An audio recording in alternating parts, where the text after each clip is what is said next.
water tank 100 liters of water used every day.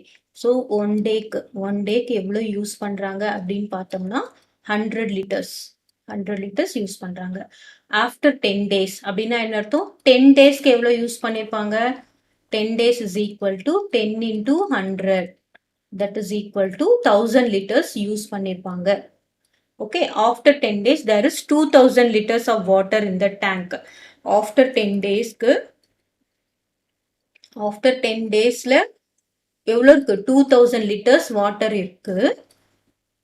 How much water was there in the tank before 10 days? So நம்ம என்ன புரிஞ்சுக்கணும்? இப்போ வந்து நமக்கு 2000 litres தண்ணி இருக்கு. அதுவே முன்னாடி 10 நாளைக்கு முன்னாடி எவ்வளோ இருந்திருக்கும் அப்படின்னு பார்த்தோம்னா, ஸோ ஒரு நாளைக்கு 100 லிட்டர்ஸ் யூஸ் பண்றாங்கன்னா 10 நாளைக்கு எவ்வளோ யூஸ் பண்ணியிருப்பாங்க? 1000 லிட்டர்ஸ் யூஸ் பண்ணியிருப்பாங்க. அப்போ அந்த 1000 லிட்டர்ஸும் முன்னாடி இருந்திருக்கும்ல, 10 நாளைக்கு முன்னாடி. This is after 10 days 2000 litres இருக்கு. 2000 லிட்டர்ஸ் இருக்கு. இப்போ நம்ம என்ன பண்றோம்? பிஃபோர் 10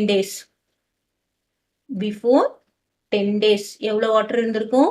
இந்த 1000 லிட்டர் அவங்க யூஸ் பண்ணியிருக்காங்கல்ல, அந்த வாட்டரும் அது கூட இருந்திருக்கும். அப்புறம் இங்கே ஏற்கனவே எவ்வளோ இருக்கும்? 2000 லிட்டர்ஸ் இருக்கு.